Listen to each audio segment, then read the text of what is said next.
16వ అధ్యాయము 2వ వచనం నుండి ఆరంభం. నిర్గమాకాండము 16వ అధ్యాయము 2వ వచనం నుండి ఆరంభం. ఆ అరణ్యములో ఇశ్రాయేలు సమాజమంతయు మోసే అహరోనుల మీద సనిగెను. ఇశ్రాయేలు మేము మాంసము వండుకొని కుండల యొద్ద కూర్చుండి తృప్తిగా ఆహారము తిన్నప్పుడు యెహోవా చేతి వలన ఏల చావకపోతిమి. ఈ సర్వ సమాజమును ఆకలి చేత చంపుటకు ఈ అరణ్యములోనికి మమ్మును అక్కడ నుండి తోడుకొని వచ్చిద్రని వారితో అనగా, యెహోవా మోషేను చూచి, ఇదిగో నేను ఆకాశము నుండి మీ కొరకు ఆహారమును కురిపించదను. వారు నా ధర్మశాస్త్రం అనుసరించి నడుతురో లేదో అని నేను వారిని పరీక్షించినట్లు ఈ ప్రజలు వెళ్ళి ఏ నాటి పథ్యము ఆనాడే కూర్చుకొనవలెను. మరియు 6వ దినమున వారు తెచ్చుకొనిన దానిని సిద్ధపరచుకొనవలెను. వారు దినదినమున కూర్చుకొను దానికంటే అది 2 ఉండవలనెను. అప్పుడు మోసే అహరోనులు ఇశ్రాయేలు అందరితో, యెహోవా ఐగుప్తు దేశంలో నుండి మిమ్మును బయటికి రప్పించనని సాయంకాలమందు మీకు తెలియబడును. యెహోవా మీద మీరు సనిగిన సనుగులను ఆయన వినుచున్నాడు. ఉదయమున మీరు యెహోవా మహిమను చూచెదరు. మేము ఏ పాటి వారము మా మీద సనిగనేలా అనిరి. ఈ మటునకు మొదటి పాఠం సరి. రెండవ పాఠము చదువబడును.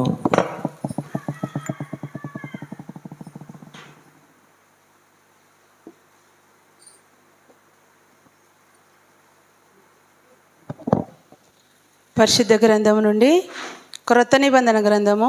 అపోస్తలుడైన పౌలు హెబ్రీయులకు రాసిన పత్రిక 12వ అధ్యాయము 22 నుండి ఆరంభం. క్రొత్త నిబంధన గ్రంథం నుండి అపోస్తలుడైన పౌలు హెబ్రీయులకు రాసిన పత్రిక 12వ అధ్యాయము 22 నుండి ఆరంభం. మరియు ఆ దర్శనం ఎంతో భయంకరంగా ఉన్నందున మోసే, నేను మిక్కిలి భయపడి వణుకుచున్నాను.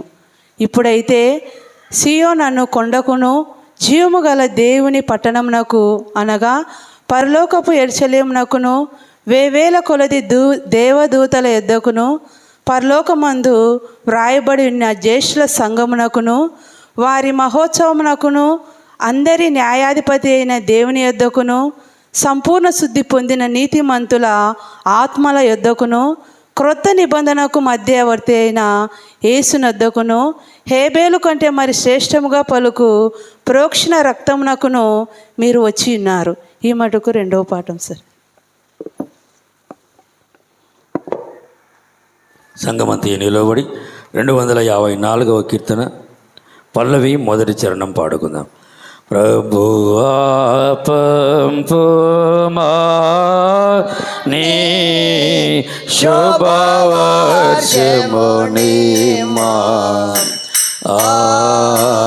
ప్రభువా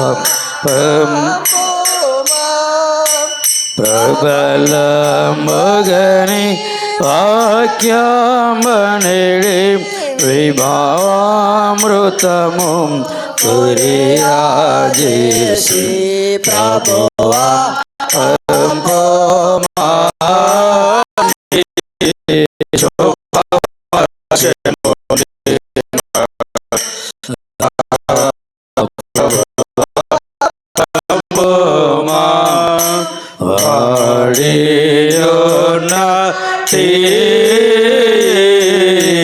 మోడో వృక్షములే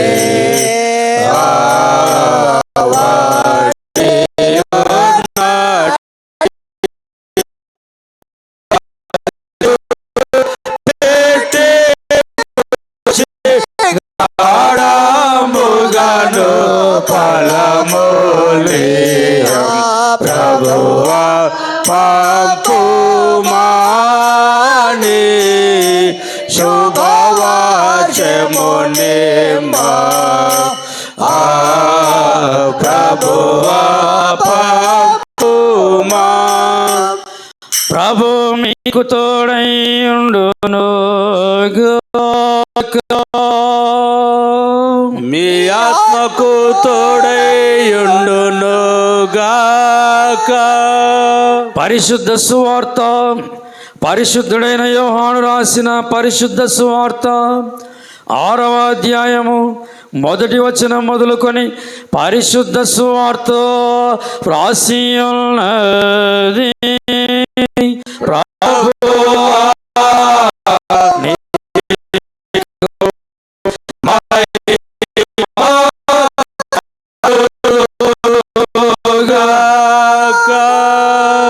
పరిశుద్ధుడైన యోహాను రాసిన సువార్త 6వ అధ్యాయము 1వ వచన ప్రారంభం.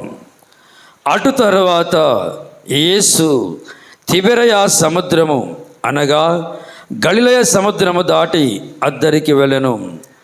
రోగుల ఎడల ఆయన చేసిన సూచక్రియలను చూచి బహుజనులు ఆయనను వెంబడించిరి. యేసు కొండ ఎక్కి అక్కడ తన శిష్యులతో కూడా కూర్చుండెను. అప్పుడు పస్కా అను యూదుల పండుగ సమీపించెను. కాబట్టి యేసు కన్నులెత్తి బహుజనులు తన యుద్ధకు వచ్చుట చూచి, వీరు భుజించుటకు ఎక్కడి నుండి రొట్టెలు కొని తెప్పింతుమని ఫిలిప్పును అడిగాను. గాని ఏమి చేయనయ్యుండెనో తానే ఎరిగి ఉండి అతనిని పరీక్షించుటకు అలాగూ అడిగెను.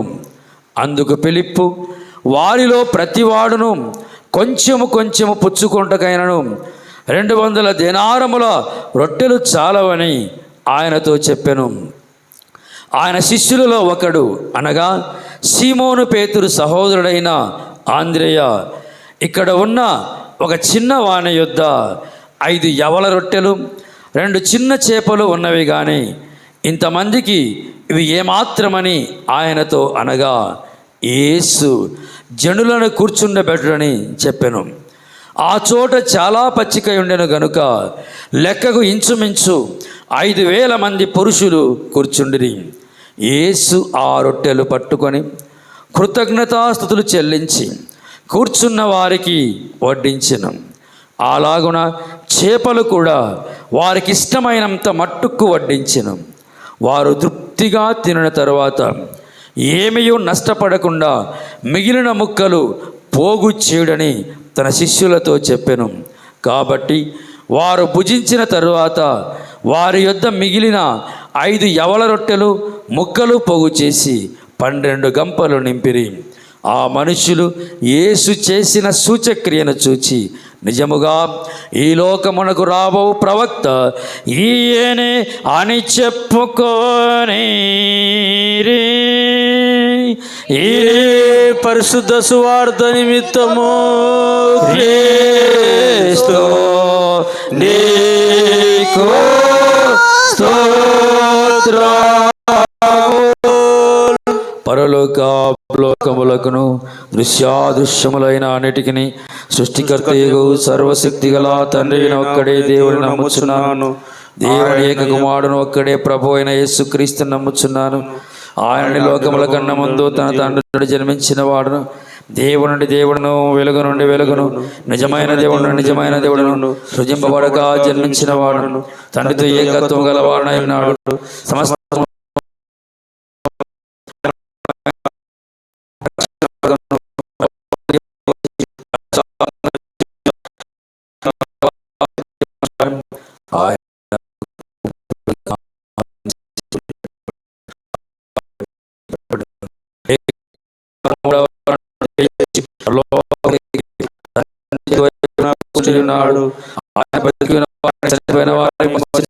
తిరిగి వచ్చును. ఆయన రాజ్యం లేదు. పరిశుద్ధాత్మ వచ్చున్నాను. ఆయన కుమారుడు బయలుదేరేవాడును, తండ్రితో కుమారునితో కూడా ఆరాధింపబడి మహిమ పొందువాడు, ప్రవక్తల ద్వారా పలికిన వాడునై ఉన్నాడు. మరియు సార్వత్రికమైన పుస్తకం ఒకటే నమ్ముచున్నాను.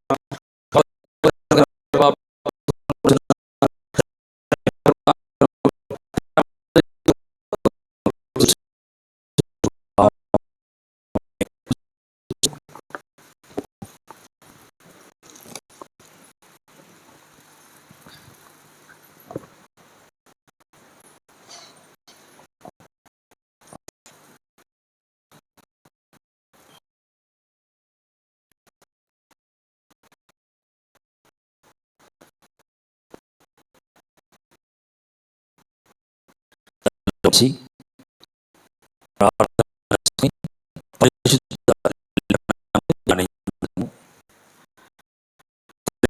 కుమారుడు పరిశుద్ధాత్మ త్రియేక దేవుని పేరట ఆమేన్. మా మంచి దేవుడవైన మా ప్రభువా, గొప్ప దేవుడవైన మా యేసయ్య, సర్వోన్నతమైన స్థలములలో నివసిస్తున్న సర్వేశ్వరుడవైన మా ప్రభువా, నీ పాదములకు స్తుతులు స్తోత్రములు చెల్లిస్తూ ఉన్నాము. ఈ లెంటులోని 4వ ఆదివారం వరకు మమ్ములను క్షేమముగా కాపాడి ఈ ఆదివారం సన్నిధిలో దివ్యమైన అవకాశమును మాకు ఇచ్చినందుకై హృదయపూర్వకమైన వందనములు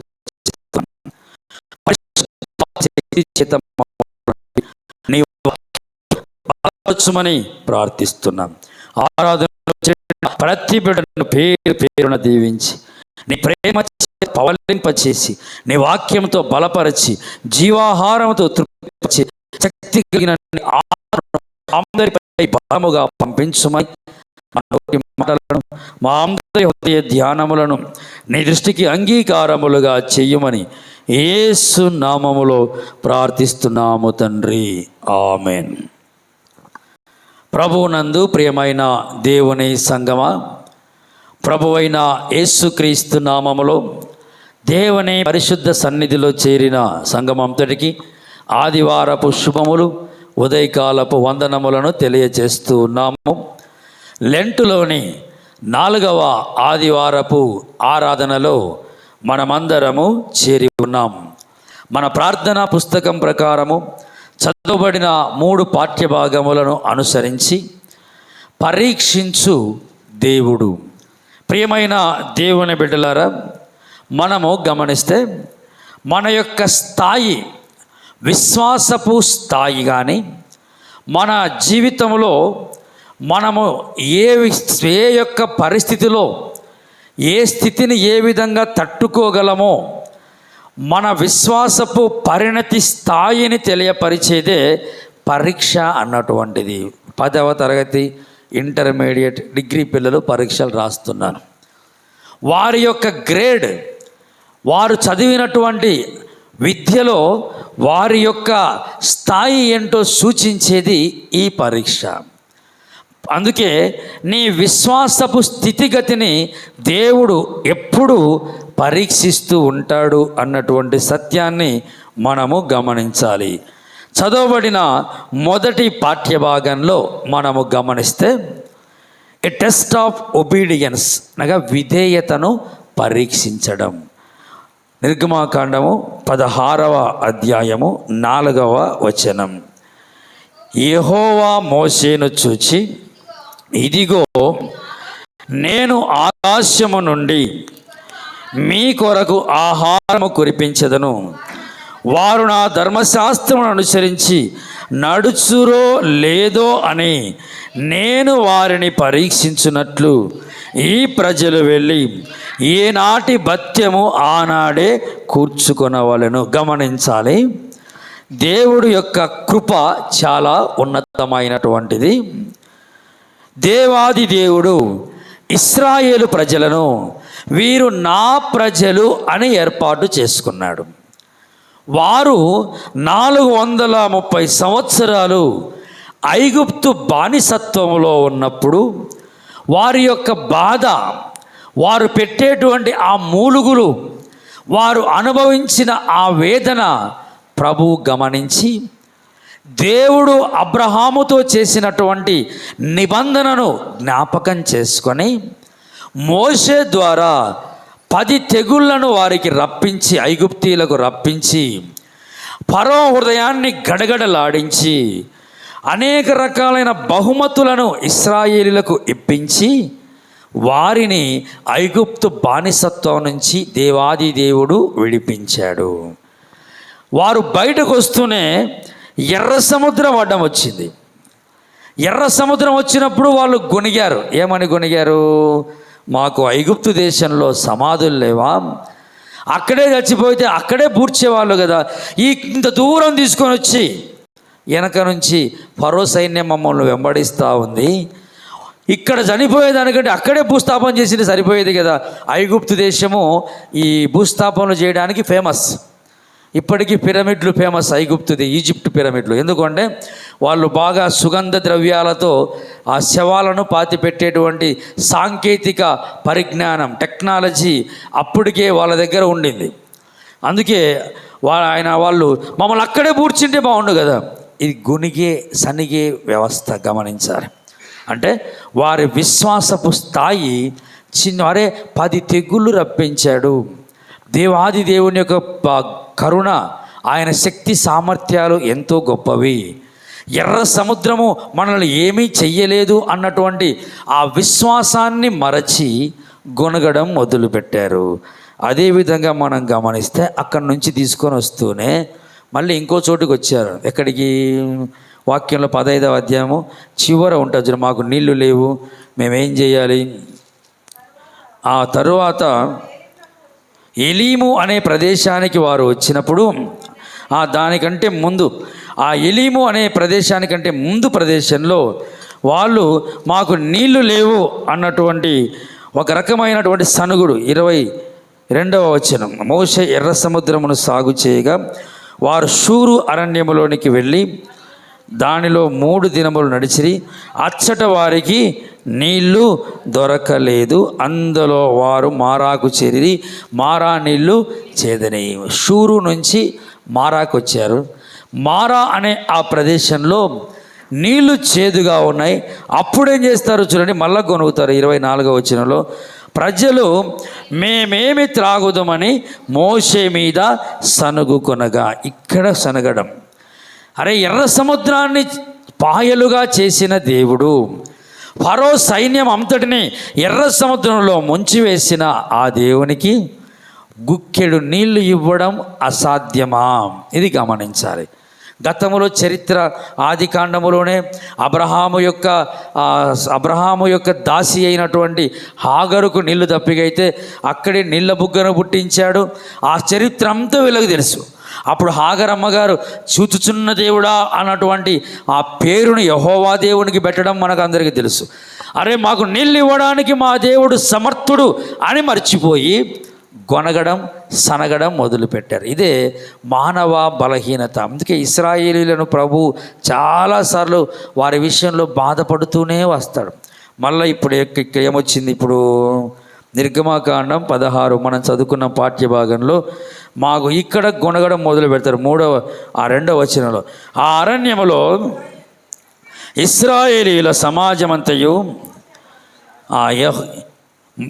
మోషే అహరోనుల మీద మారా నుంచి వీళ్ళు వచ్చిన ప్రదేశం ఏంటంటే ఎలీమునకును, మారా నుంచి ఎలీముకు వస్తారు. ఎలీము నుంచి సీను అనే అరణ్యంలో వాళ్ళు ఉంటారు. ఇప్పుడు ఆ సీను అనే అరణ్యంలో మళ్ళా అన్నం లేదు. అరే నీళ్ళు ఇచ్చాడు కదా దేవుడు, అన్నం పెట్టడం పెద్ద గొప్ప కాదు ఆ దేవాది దేవునికి అనే విషయం మర్చిపోయి మోషే మీద సనగడం మొదలుపెట్టారు. ఇదే నిర్గమాకాండం 17వ అధ్యాయము 3వ వచనంలో ఇంకో చోట రెఫీదీము అనే ప్రదేశంలో నీళ్ళు లేకపోతే అక్కడ కూడా గొనుగుతారు. చూడండి 17 3వ వచనంలో అక్కడ ప్రజలు నీళ్లు లేక దప్పికొని మోషే మీద సనుగుచ్చు, ఇదెందుకు? మమ్మును మా పశువులను మా పిల్లలను దప్పి చేత చంపుటకు ఐగుప్తులోండి ఇక్కడికి తీసుకు. ఏంది? అప్పటికే మన్నా కురుస్తూ ఉంది. ఆహారమును ఆకాశం నుంచి ఇచ్చిన దేవునికి, మారా నీటిని తియ్యటి నీటిగా మార్చిన దేవునికి మళ్ళా ఒక చెంబు నీళ్ళు ఇవ్వలేడా? మరలా కొనుగుతారు. మళ్ళీ ఇంకో చోట కొనిగారు. అది వేరే సంఖ్యాకాండంలో ఉంటుంది. ఎప్పుడు కొనిగారు? మరలా మన్నా కురుస్తూ ఉంటే మాకు మాంసం లేదే అని కొనిగారు వాళ్ళు. ప్రియమైన దేవుని బిడ్డలారా, అందుకే ఇశ్రాయేలులు నిరంతరము సనుగుతూ గొనుగుతూ వస్తున్నారు. దేవుడు ఏం చేశాడు అంటే వారి గొనుగుడును చూసి వాళ్ళలో విధేయత రావడానికి, వాళ్ళలో విధేయతను పెంపొందించడానికి దేవుడు ఏం చేశాడంటే, నాయన మీరు జీవించేది ఆహారం ద్వారానో నీళ్ళ ద్వారానో కాదు, కానీ నా నోటి నుంచి వచ్చు ప్రతి మాటతో మీరు బతుకుతారు. మీరు నా సన్నిధిలో ఉన్నారు. ఎందుకు ఈ సనగడం, ఎందుకు ఈ గొనగడం? చిన్న విషయానికే అశాశ్వతమైన ఈ రాజ్యంలో, అశాశ్వతమైన ఈ లోకంలో ప్రతి చిన్న విషయానికి మనకు దొరికేది ఎవరు? అలుసుగా దొరికేది ఎవరు అంటే దేవుడు. చిన్న విషయానికి దేవుని మీద గొనగడం, అలగడం, సనగడం మొదలు పెడతాం. అందుకే దేవుడు ఏం చేశాడు అంటే, మీరు తినే ఆహారము నా మాట ద్వారా వచ్చింది కాబట్టి నా మాట విని మీరు నడుస్తారో లేదో. 4వ వచనం, ఇదిగో నేను 16 నిర్గమాకాండం 16:4, ఇదిగో నేను ఆకాశము నుండి మీ కొరకు ఆహారము కురిపించుదును. వారు నా ధర్మశాస్త్రమును అనుసరించి నడుతురో లేదో అని నేను వారిని పరీక్షించినట్లు ఈ ప్రజలు వెళ్ళి ఏనాటి భత్యము ఆనాడే కూర్చుకున్నారు. నా మాట విని, ధర్మశాస్త్రం అంటే దేవుడి సెలవిచ్చినటువంటి మాట. అప్పటికి ఇంకా ధర్మశాస్త్రం ఇవ్వబడలే. కాకపోతే ఈ నిర్గమాకాండము, ఆది కాండము నుంచి ఆ ద్వితీయోపదేశ కాండం వరకు మోషే రాశాడు. కాబట్టి దేవుని పేరు దేవుడు చెప్పకపోయినా దేవుని పేరు కూడా నిర్గమాకాండం 16వ అధ్యాయంలోనే ఆయన పేరును ఆయన బయలుపరుచుకోవడం జరుగుతుంది. ప్రియమైన దేవుని బిడ్డలారా, అలా బయలుపరుచుకున్నప్పటికీ కూడా మనము వారు ధర్మశాస్త్రం అనే పదాన్ని ఎందుకు ఆయన మెన్షన్ చేశాడు అంటే, మోషే రాశాడు కాబట్టి. ధర్మశాస్త్రం యొక్క ప్రాముఖ్యత మోషేకు తెలుసు కాబట్టి మొదటి నుంచి ధర్మశాస్త్రం అనే పదాన్ని ఆయన ఉపయోగిస్తూ వచ్చాడు. ఇక్కడ దేవుని యొక్క మాట, ద్వితీయోపదేశ కాండము 8వ అధ్యాయము 3వ వచనం,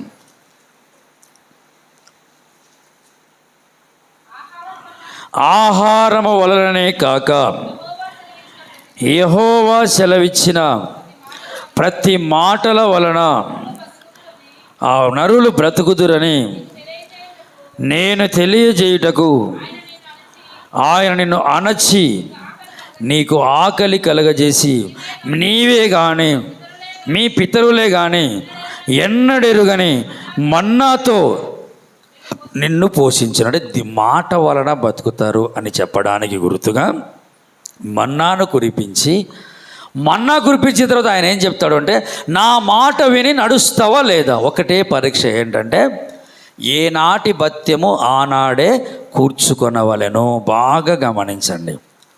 మీకు పైనుంచి కొత్తిమీర గింజల్లాగా నూనె వంటి రుచి కలిగినటువంటి, బిస్కెట్ లాంటి రుచి కలిగి సకల విధములైనటువంటి ప్రోటీనులు, విటమినులు, పిండి పదార్థాలు మనకు ఏమేమి అవసరమో అన్నిటినీ సమకూర్చి ఆహారముగా కురిపించి, ఎటువంటి రోగము బాధపడకుండా, ఎటువంటి ఇబ్బంది పడకుండా దేవుడు పోషిస్తూ నడిపించడానికి ఏర్పాటు చేయబడిన ఆహారము మన్నా. ఆ మన్నా గురిస్తే ప్రభు ఏమంటాడంటే, ఏ రోజు ఆ రోజే సమకూర్చుకోవాలి. మన బుద్ధి ఎక్కడైనా మీరు గమనించండి, మానవ బలహీనత ఏంటంటే, అది ఎట్లన్నా రాని, ముఖ్యంగా ఫ్రీగా వచ్చింది ఏదైనా కానీ ఒట్టిగా మన ఇంట్లో తిని ఏ రోజుది ఆ రోజు సమకూర్చుకుంటే మానవుడికి తృప్తి ఉండదు. ఎప్పుడు కూడా మన భోజనాలు పెట్టేటప్పుడు పెళ్ళిళ్ళల్లో కానీ, ఫంక్షన్లలో కానీ, ఉపవాస ప్రార్థనలలో కానీ ఎక్కడ భోజనాలు పెట్టినా ఇక్కడ తినం మనం. కనీసం అంతనే ఇంటికి తీసుకుపోవాలి. కొంతమంది అయితే ప్లాస్టిక్ కవర్లు జేబులో పెట్టుకొని పోతారు ఫంక్షన్లకు, పెళ్ళిళ్ళకు పోయేటప్పుడు.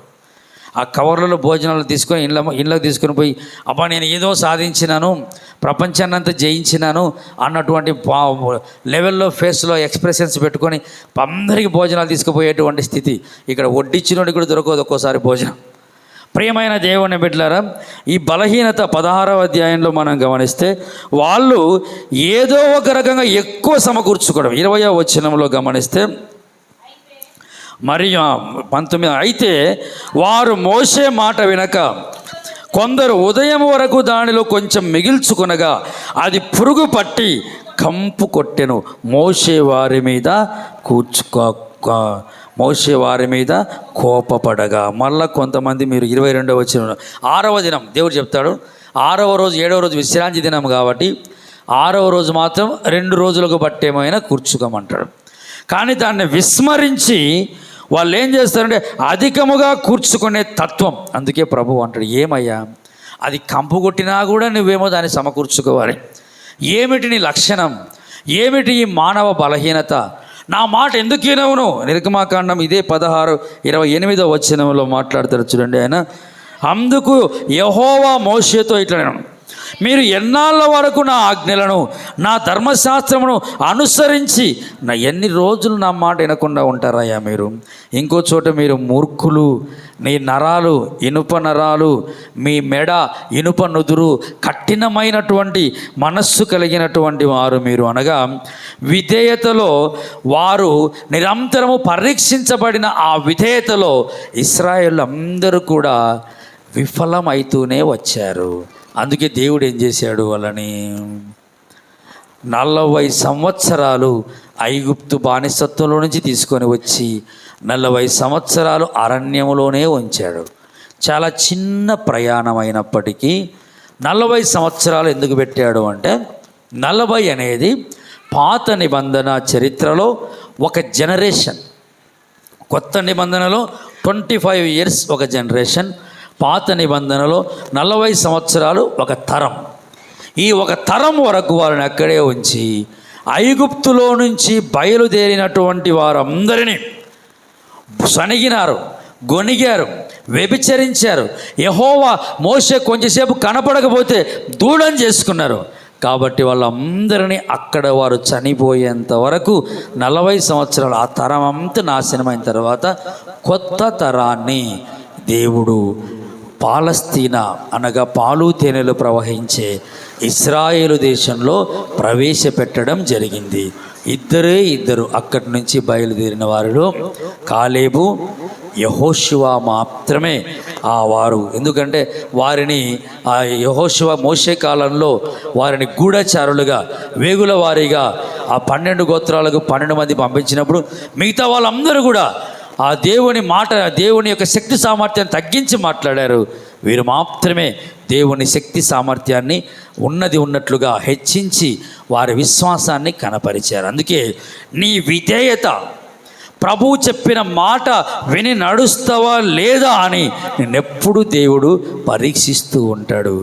ఆ పరీక్షలో నీవు సఫలం కావడానికి దేవుని వాక్యాన్ని నీ హృదయంలో బలంగా నింపుకోవడం, వాక్యానికి నువ్వెప్పుడూ ప్రాధాన్యతనిస్తూ రావడం, ఇది మనము చేయవలసినటువంటి మహోన్నతుడైన దేవుని యందు మనము ఉంచవలసినటువంటి విధేయత. విధేయత లేకుంటే మోషే కూడా మోషే ఒకచోట ఆ బండతో మాట్లాడయ్యా అంటే మోషే ఏం చేసినాడు? ఒక చోట పోయి భవక్కిన కట్టతో కొట్టాడు. ఎందుకు కొట్టాడు అంటే, నేను జ్ఞానవంతుణ్ణి, 40 సంవత్సరాలు గొర్రెలు కాశాను అరణ్యంలో, ఈ 40 సంవత్సరాలు ఈ అరణ్యం నాకు కొట్టిన పిండి, ఎక్కడ నీళ్ళు వస్తాయో నాకు బాగా తెలుసు, ఎక్కడ ఏ కొండలో నీళ్ళు ఉంటాయో కూడా నాకు బాగా తెలుసు. వర్షం వచ్చినప్పుడు, పెద్ద పెద్ద వర్షాలు పడినప్పుడు ఆ నీళ్ళన్నీ ఆ కొండలు చీలి ఉంటాయి. వాటిలో లోపల అంతా డొల్లగా ఉంటుంది, మన ట్యాంక్ లాగా ఉంటుంది. ఆ నీళ్లు చీలినప్పుడు లోపలికి నీళ్ళన్నీ పోతాయి. ఆ నీళ్లు పోయిన తర్వాత ఆ ఒండు ఉంటుంది కదా, ఆ ఒండు ఆ చీలినటువంటి ఆ కొండకి పేరుకుంటుంది. ఆ ఒండ్రు పేరుకుంటే లోపల నీళ్ళన్నీ ఫిల్టర్ అయిపోతాయి. ఆ పడినటువంటి నీళ్ళన్నీ కూడా అంటే మంచి నీళ్ళుగా ఉంటాయి. ఆ ఒండ్రును బట్టి అక్కడ నీళ్ళు ఉన్నాయో లేదో కనుక్కోవచ్చు. దేవుడు మానవ జ్ఞానాన్ని మోసే ఉపయోగిస్తాడని తెలిసి దేవుడు ఏం చేశాడు? నువ్వు మాట్లాడయ్యా అన్నాడు. మనోడు ఏం చేసినాడు? 40 ఏళ్ళు నాకు ఈ అనుభవం ఉంది, నాకు మించిన జ్ఞాని లేడు అన్న చిన్న అహం. అందుకే ఏముందబ్బా, మాట్లాడితేనేమి కొడితేనేమి, దానికి ఎందుకు దేవుడు ఆ మోషేను ఆ పాలు తేనెలు ప్రవహించే వాగ్దాన దేశంలో ప్రవేశింపజేయలేకపోయాడు అంటే ఇది దానికి సైంటిఫిక్ రీజన్. ఏం చేశాడు? పోవడం దాన్ని పొడిచినాడు. మీరు ఎప్పుడైనా ఇజ్రాయెల్ దేశం పోయి ఆ సీనాయి ఆ ప్రాంతానికి పోతే మీకు అందరికీ కట్టెలిచ్చి మీరందరూ మోషేలు పొడవండి అంటే పొడిస్తే నీళ్ళు సొరను పొంగేస్తాయి బయటికి. ఆ సొంత జ్ఞానాన్ని మోషే అక్కడ ఉపయోగించాడు. సొంత జ్ఞానం ఉపయోగించడం వల్ల ఏమవుతుంది అంటే అక్కడ ఆ నీళ్లు ఎన్ని ఉంటే అన్నీ వస్తాయి అంతే. దేవుని మీద ఆధారపడితే ఏమవుతుంది? ఆ నీళ్లకు మించి ఎన్ని రోజులు కావాలంటే అన్ని నీళ్ళ ఊటలను ఆయన ఊరించగలడు. మోషే సొంత జ్ఞానం ఉపయోగించాడు కాబట్టి దేవుని యొక్క ఆ రావలసినటువంటి ఆ దీవెనలకి మోషే యొక్క కర్ర, అన్నిసార్లు మోషే కర్ర ఉపయోగపడింది. ఇప్పుడు మోషే కర్ర ఏం చేసిందంటే సొంత తెలివితేటలు ఉపయోగించాడు. అందుకే చిన్న విధేయతను మిస్ అయ్యాడు. ఆ ఇశ్రాయేలు దేశంలో ప్రవేశించలేకపోయాడు. ఆ కొండ మీద నుంచే చూసి తరించి ప్రభువును మళ్ళా తప్పు అని వేడుకొని ప్రభు సన్నిధికి చేరాడు మోషే. అందుకే విధేయత పరీక్షించబడుతుంది. విధేయతలో నువ్వు విజయం సాధిస్తే ఉన్నతమైన ఆశీర్వాదాలు, కాలేబు యెహోషువ వలె ఉన్నతమైన దీవెనలు పొందుకోగలవు.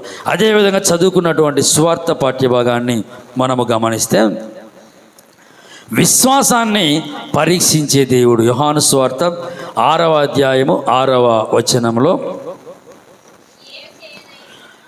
ఏమి చేయనయుండెనో తానే ఎరిగి ఉండి అతనిని పరీక్షించుటకు అలాగు అడిగెను. గమనించాలి, ఇక్కడ అనేక మంది కూర్చొని ఉన్నారు. వాళ్ళకి భుజించుటకు రొట్టెలు ఎక్కడి నుంచి తెస్తాము అని శిష్యులను అడిగాడు. గమనించాల్సింది ఏంటంటే వాళ్ళు ఏం చేస్తున్నారంటే ఒక్కొక్కరు లెక్కలేస్తున్నారు. ఇంతమందికి ఎక్కడి నుంచి తెప్పిస్తాం ప్రభువా? దాదాపుగా మొగోళ్ళే 5,000 మంది ఉన్నారు. మరి స్త్రీలు, పురుషులు, పిల్లలు అందరినీ కలిపితే 30-40 వేల మంది అయిపోతారు. ఒక్కొక్కడికి అంతంత అన్నం పెట్టాలంటే కూడా 4 రొట్టెలు పెట్టాలంటే కూడా 200 దేనారాల ఎన్ని 200 దేనారములు సరిపోవు. అందరూ లెక్కలేస్తున్నారు. గమనించాల్సింది ఏంటంటే ప్రభువు సమస్తమును ఎరిగినవాడు. వాక్యంలో క్లియర్గా ఉంటుంది, ఏమి చెయ్యనయ్యుండెనో తానే ఎరిగి ఉండి అతనిని పరీక్షించుటకు అలాగు అడిగెను. గమనించాలి, అంటే దేవునికి సమస్తం తెలుసు. నీకు ఇవ్వాలి అని కూడా దేవునికి తెలుసు. నీకు సమృద్ధిగా పెట్టాలని కూడా దేవునికి తెలుసు. అది తీసుకునేంత విశ్వాసం నీ దగ్గర ఉందా లేదా అని పరీక్షిస్తాడు దేవుడు. ఒక ఉద్యోగం ఇవ్వాలి అంటే, టీచర్ పోస్ట్ ఇవ్వాలి అంటే ఎవరికి ఇస్తారంటే అతనికి ఆ సామర్థ్యం ఉందా లేదా అని పరీక్షిస్తారు. అదేవిధంగా ఆ విశ్వాసపు స్థాయికి నీవు ఎదిగావా లేదా అని పరీక్షిస్తాడు దేవుడు. అప్పుడే నీకు కావలసిన సమృద్ధిని ఇస్తాడు. అందుకే ఆ కనాను స్త్రీ కూడా విశ్వాసం పరీక్షించబడినప్పుడు, అమ్మా నీ విశ్వాసం గొప్పది, నీవు కోరినట్లే అవునుగాక, స్టెప్ బై స్టెప్ ఆమె విశ్వాసాన్ని పరీక్షిస్తూ వస్తాడు దేవుడు. మనం గత 2 వారాల కిందట ఈ వాక్య భాగాన్ని ధ్యానించాం. ప్రియమైన దేవుని బిడ్డలారా, ఈ విశ్వాసాన్ని పరీక్షించినప్పుడు వాళ్ళు ఏం చేశారు అంటే ప్రభు యొక్క శక్తిని, సామర్థ్యాన్ని మర్చిపోయి ఎట్లా ఊర్లోకి పోయి ఎట్లా తేవాలా, ఎంత డబ్బులు కావాలా ప్రభువా, నీవు నిత్య జీవము కలిగిన వాడవు, నీవే జీవాహారం. అందుకే ఈ 6వ అధ్యాయంలోనే యేసు ప్రభు నేను జీవాహారమునై ఉన్నాను 35వ వచనంలో, అందుకు యేసు వారితో ఇట్లా నేను జీవాహారము నేనే, నా యొద్దకు వచ్చేవాడు ఏమాత్రం ఆకలిగొనడు, నా యందు విశ్వాసం ఉంచువాడు దప్పిగా. అంటే నేను జీవాహారాన్ని అని ప్రభు నొక్కి వక్కానించి చెప్పాల్సి వస్తుంది వాళ్ళకి. ఎందుకంటే వారి విశ్వాసంలో వారు ఇంకా బలహీనులుగా ఉన్నారు. ప్రియమైన దేవుని బిడ్డలారా, అందుకే దేవుడు మనల్ని పరిశోధించే దేవుడు, దేవుడు మనల్ని పరీక్షించే దేవుడు. మనం చదువుకున్న ఈ గతంలో ఇర్మియా గ్రంథం 17-11 వచనములో మనము గమనిస్తే, ప్రవక్త అయిన ఇర్మియా రాసిన గ్రంథము 17వ అధ్యాయము 11వ వచనములో, ఒక్క నిమిషం, న్యాయ విరోధముగా దానికంటే ముందు ఉంటుంది చూడండి, 10వ వచనం, ఒక్కని ప్రవర్తనను బట్టి వాని క్రియల ఫలము చొప్పున ప్రతీకారము చేయుటకు యెహోవా అను నేను హృదయమును పరిశోధించువాడు, అంతరింద్రియములను పరీక్షించువాడు, సమస్తాన్ని పరీక్షించేవాడను నేను. కీర్తనలు 139:1లోను 23లో రాయబడి ఉంటుంది, దేవా నీవు నన్ను పరిశోధించి బాగుగా తెలుసుకొని ఉన్నావు, నేను కూర్చుండుట నేను లేచుట సమస్తము నీకు తెలుసు. అనగా ఆయన ఆలోచనలు ఎరిగినవాడు, సమస్తము ఎరిగినవాడు. అందుకే నీ ఆలోచనలు ఎప్పుడూ పరీక్షించబడుతూ ఉంటాయి. ఆ పరీక్షలో నీ విశ్వాసాన్ని ప్రభు దగ్గర ప్రదర్శించవలసిన దేవుని బిడ్డవైన. ఇదే పాఠ్యభాగంలో మనము గమనిస్తే దేన్ని పరీక్షిస్తాడు ప్రభు అంటే 9వ వచనంలో, అక్కడ ఒక చిన్నవాని యొద్ద 5 యవల రొట్టెలు 2 చిన్న చేపలు ఉన్నవి, కానీ ఇంతమందికి ఇవి ఏమాత్రమని ఆయనతో అనగా. ఏం పరీక్షిస్తాడు ప్రభు ఇక్కడ? ఏ టెస్ట్ ఆఫ్ గివింగ్ నేచర్, ఇచ్చుటను దాతృత్వమును పరీక్షించుట. మొట్టమొదటి విధేయతను పరీక్షించాడు, విశ్వాసాన్ని పరీక్షించాడు, దాతృత్వాన్ని పరీక్షించాడు. చిన్న పిల్లోడు 5 రొట్టెలు 2 చేపలు తీసుకొని వచ్చుకున్నాడు, సర్ది కట్టుకొని తెచ్చుకున్నాడు.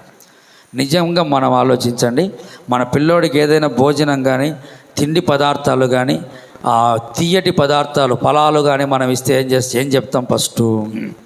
తల్లిదండ్రులు ఏం చెప్తాం ఫస్ట్? ఎవ్వరికి ఇవ్వకురా, నువ్వే తిను. వాడేం చేస్తాడు తెలిసిన అడుగుతానే, మా అమ్మ ఎవ్వరికి ఇవ్వక అనేది. అంటే పుట్టుకతోనే వాడిలో స్వార్థపు బీజాన్ని బలంగా నాటేస్తాం. అంటే ఇవ్వద్దు అని కాదు, ముందు వాడు తినాలి తప్పని కాదు. అలాంటి స్వార్థపు బీజములతో అవగాహన లేనటువంటి పరిపక్వత లేనటువంటి మనస్సుతో ఉన్న ఆ చిన్న పిల్లోడు 5 రొట్టెలు 2 చేపలు ఒక్క పూటకి ఆహారం వాడి దగ్గర ఉంది, ఎవరి దగ్గర ఆహారం లేదు. ఇక్కడ గమనించాలి, వాడిలో దగ్గర ఇచ్చేటువంటి లక్షణం ఉండడం ప్రశంసనీయం. ఆ ఇచ్చే లక్షణం ఎంత చిన్న పిల్లవాడు హృదయపూర్వకంగా ప్రభువు నాకు ఇచ్చాడు. అందుకే దేవుడు వాడి మీద నమ్మకం ఏంటంటే వాడు ఇస్తాడు. ముందు కూర్చోబెట్టండి ప్రజలందరినీ. 10వ వచనంలో రాయబడి ఉంటుంది చూడండి, యేసు జనులను కూర్చుండబెట్టుడని చెప్పాను. అవి తీసుకున్నాడు. అనగా దేవుడు ఇచ్చే లక్షణాన్ని పరీక్షించినప్పుడు, నీ దాతృత్వాన్ని హృదయపూర్వకంగా ప్రభువు సన్నిధిలో ఉంచినప్పుడు ఏమేమి ఇవ్వచ్చు నీవు అంటే, ఆహారం ఒకటే కాదు, నీ శరీరములో ఉన్న శక్తి సామర్థ్యాలను, సమయాన్ని, నువ్వు దేవుని దగ్గర దేవాలయాన్ని శుభ్రం చేస్తూ ఉన్నావు, అది నీ శక్తిని దేవునికి ఇవ్వడం, నీ పనిని దేవునికి ఇవ్వడం, నీ ఆలోచనలు దేవునికి ఇవ్వడం, నీకు దేవుడు ఇచ్చిన దానిని దేవునికి ఇవ్వడం. ఆ ఇచ్చినప్పుడు ఏమవుతుందంటే, నీ ఊహించనటువంటి, ఆ పిల్లోడు అస్సలు ఊహించినాడు, నా గురించి జీవ గ్రంథములో రాయబడుతుంది, తరతరాలు నా గురించి ధ్యానిస్తారు, నన్ను చిన్నపిల్లానిగా ఉన్న నన్ను అందరూ ఆదర్శంగా తీసుకుంటారు, నా రొట్టెలు చేపల గురించి అది జీవగ్రంథం రాయబడి పరలోక రాజ్యంలో ఉన్నటువంటి మన్నాతో పోల్చబడుతుంది, దేవాది దేవుడు జీవాహారాన్ని గురించి ఈ సందర్భంలోనే మాట్లాడతాడు. ఈ విషయాలన్నీ వాడికి తెలియవు. ఏందో యేసు ప్రభు అడిగాడు, నేను ఆహారం ఇస్తే అది ఇవ్వాలి అంతే వానికి తెలిసింది. తర్వాత ఎంత డెవలప్ అవుతుందో కూడా ఆయనకు తెలియదు. 5,000 మందికి పెడతారని కూడా తెలియదు. అందుకే హృదయపూర్వకంగా వేరే ఆలోచనలు లేకుండా దేవునికి ఇవ్వాలి అన్నటువంటి తపన, ఆ తపనతో నీవు ఇచ్చినప్పుడు తెలియనటువంటి ఆశీర్వాదములు నీ మీదకు రావడం జరుగుతుంది. ఊహించలేనటువంటి దీవెనలు, ఆశ్చర్యకరమైనటువంటి ఆశీర్వాదాలను మనము పొందుకోవడం జరుగుతుంది. గమనించాల్సింది ఏంటంటే, దేవుడు ఎప్పుడు కూడా ఆశీర్వాదాలను వేస్ట్గా వాడనివ్వడు. గమనించండి, 12వ వచనంలో తృప్తిగా పెట్టినాడు. వారు తినిన తరువాత ఏమీయూ నష్టపడకుండా మిగిలిన ముక్కలు పోగు చేయుడని బాగా గమనించాలి. వారు తృప్తిగా పెడతాడు, డోంట్ వేస్ట్ అంటాడు దేవుడు. అందుకే మీరు గమనించవచ్చు, ఇస్తరాకుల్లో ఇళ్లల్లో విపరీతంగా వేస్ట్ చేస్తూ ఉంటాం మనం. గ్యాస్ ఉన్నప్పుడు ఇష్టం వచ్చినట్టు వాడేస్తాం, ఫ్రీగా వచ్చింది అంటే. అది వచ్చింది, అది లేనప్పుడు మాత్రం దాని వాల్యూ తెలుస్తుంది. భోజనం ఉంది కదా అని చెప్పి ఇష్టం వచ్చినట్టు వాడేస్తాం, అది లేనప్పుడు దాని యొక్క విలువ. అందుకే ప్రభువు అంటాడు, ఎప్పుడు వేస్ట్ చేయొద్దు. ఈ వాక్యంలో గమనించండి, ఏమీ నష్టపడకుండా మిగిలిన ముక్కలు. మామూలుగా చెప్పింటాడా యేసు ప్రభు, కమాండింగ్. ఈ మాట కూర్చోండి, ఎక్కడ చెప్పినా కూడా ఆ మిక్కిలి నిశ్చయముగా మీతో చెప్పుచున్నాను, కమాండింగ్ ఉంటుంది. మామూలుగా చెప్పుతున్నాడు, మిక్కిలి ప్రియులారా, లేకపోతే నిశ్చయముగా మీతో చెప్పుచున్నాను. ఈ కమాండింగ్ ప్రభు మాటలో మనం చూడవచ్చు. అనగా ఏమీయో నష్టపడకుండా బీ కేర్ఫుల్. ఇది దేవుని ఆశీర్వాదం, ఇది దేవుడిచ్చినటువంటి దీవెన. ఏమీయో నష్టపడకుండా మిగిలిన ముక్కలు ప్రోగు చేయండి. ప్రియమైన దేవుని బిడ్డలారా, ఇది అనగా ఆశీర్వాదంలో అత్యాశ ఉండదు ఎక్కువ. అందుకే పాత నిబంధనలు ఏమన్నాడు, ఏ రోజు ఆ రోజు కూర్చుకోండి, వేస్ట్ చేయొద్దు, అది కంపు కొడుతుంది. కాబట్టి వృధాగా దేనిని పోనివ్వకుండా దానిని మరలా 12గా మరలా సమకూర్చండి.